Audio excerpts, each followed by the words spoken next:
Welcome back to our /BestofRedditorUpdates, where today's OP has a romantic fixation on insects. Story comes from r/ifu. Today, I messed up by admitting to my girlfriend that I pretend she's a giant cockroach when we are intimate.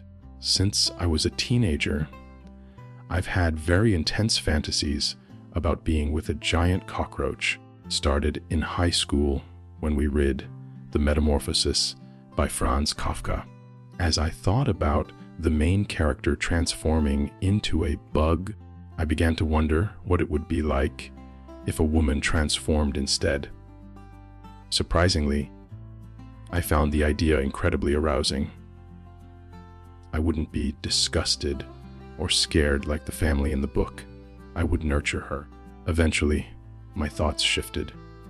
I stopped imagining a human woman turning into a bug and started fantasizing about a fictional species of intelligent-sized cockroaches.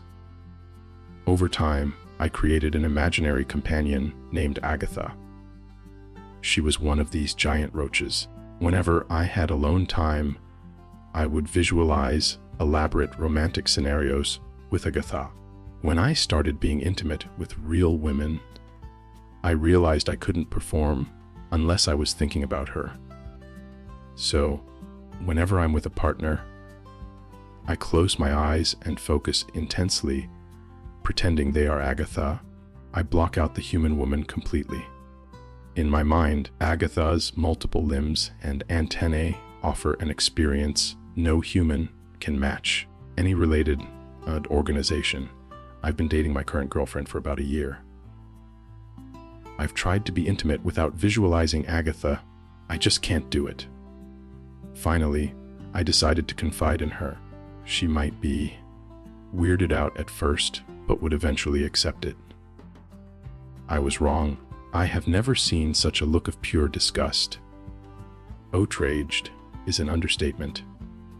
She hasn't replied to my texts since. Terrified she's going to dump me and tell everyone about Agatha. I don't know how I'd face anyone. It sounds silly, but I also feel guilty for feeling ashamed, as if Agatha would be disappointed in me. I know she's imaginary, but the feeling is real. Update, else 5 years later. In the 5 years since my original post, I stopped fighting it.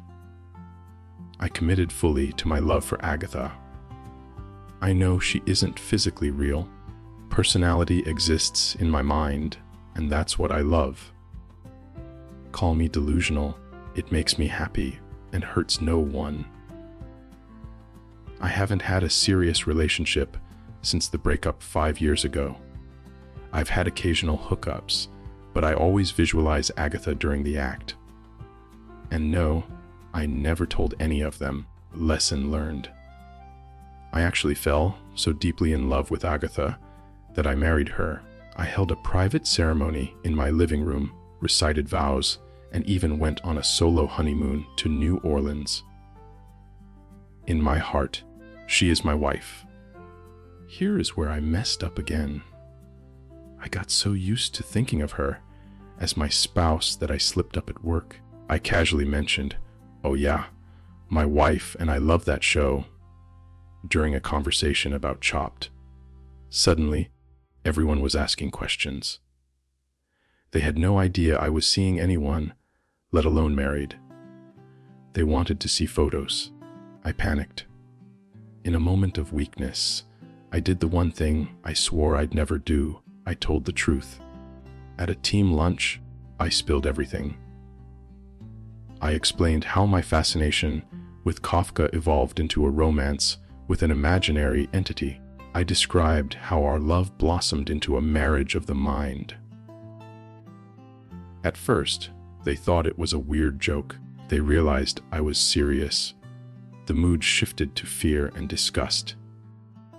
I am now a pariah at the office. Avoid me. No one talks to me unless it is strictly work-related. I heard rumors that colleagues went to HR. Since I haven't actually done anything wrong, nothing happened. My career is stalling because my bosses think I'm insane. I'm looking for a new job to get a fresh start. I will never leave Agatha. It's Agatha forever. My only hope is that in the future, any related organization, technology will allow me to upload her consciousness into a synthetic body so we can finally be together physically. Until then, her love keeps me warm. Update: as 1 year later, I thought my parents deserved to know. Last night, I told them everything about Agatha and our marriage. I even channeled Agatha so she could speak to them directly. I expected them to be confused, but ultimately happy for me. Instead, my mother cried, and not happy tears. They think I've lost my mind. They are demanding I seek therapy and threatening to cut off financial support for my student loans if I don't. They also uninvited me from Thanksgiving. I feel they are overreacting, but I deeply regret telling them I had kept my marriage secret. I will never divorce Agatha, but I've ruined my relationship with my family. I don't know what's weirder, the fact that he's in love with a giant roach, that he keeps expecting people to be totally chill about it. Also, when he let Agatha speak to his parents, did he make clicking noises? I have so many questions I don't want answered. Sighs. Our next story comes from r/relationship advice. I have a tight, knit group of lifelong friends, Beth, and of the group, only Gwyn is married. I'm a big girl, 5'3" and 260 pounds, struggled with my weight and self-esteem. People often tell me, "You have such a pretty face. If you lost weight, I'd date you." My past boyfriends were ashamed to be seen with me in public. No hand-holding, no social media posts. My experience on dating apps was mostly ghosting or guys just looking for a secret hookup. 3 years ago, I met my fiancé, Kyle, at my nephew's soccer game. He was the coach. He approached me and asked why I never replied to his message on Plenty of Fish. I was confused until I remembered I had ignored him because I thought he was out of my league. Kyle is fit and handsome. I agreed to a date, but was convinced he would walk out when he saw me or that he had a fetish. Within 5 minutes of sitting down at dinner, I asked him bluntly, "Are you just here because you have a thing for big girls?" He shook his head and listed genuine reasons he was interested: my love for travel soccer and my favorite shows. He was kind, flirtatious, and genuinely interested in getting to know me. We started dating. I learned he was a widower who lost his wife and infant son in a car crash 10 years ago. He had struggled to date since then. Within 3 months, we were official. My family and friends were thrilled, except for Beth. Beth constantly questioned his motives. First, she asked if he was just using me for sex. When I told her we hadn't slept together yet, she said, "Well, maybe he doesn't want to sleep with you." When I mentioned he was affectionate in public, she accused him of being controlling. Eventually, Kyle won everyone over, even Beth. He helped me get a great job in my field, boosted my confidence, helped me lose some weight. I'm down from 300 lobs. He has been nothing but loving and supportive. A few days ago, we hosted a dinner party. Everything was going great until we were having drinks on the patio. Out of nowhere, asked loudly, "Why do you tolerate that picture of Kyle with his dead wife and son?" I was mortified. Kyle looked hurt, but stayed calm. I explained that it was the only photo he had of them together, and I would never ask him to hide it. I told Beth she was being incredibly rude and needed to leave. She was drunk and refused to go. Then, she dropped a nuclear bomb. She brought up a deeply humiliating sexual experience I had with an abusive ex. Something I had never told Kyle. She sneered. I bet keeping the picture up was his idea.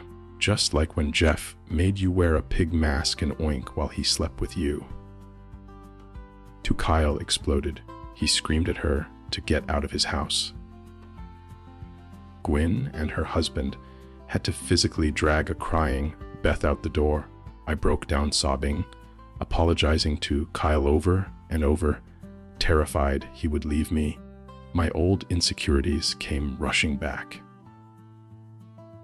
But he just held me, kissed my head, and told me my past didn't bother him, only angry at Beth for trying to humiliate me. He told me I could choose whether to stay friends with her. He never wanted to see her again. The next day, I met Beth for brunch. She was embarrassed, but then tried to blame Kyle, she said. He's messed up for making you look at his dead family. Don't throw away our friendship over him. I paid my bill and walked out, and Stacy agreed Beth was wrong, but don't want to pick sides. I'm torn. Beth was my first friend.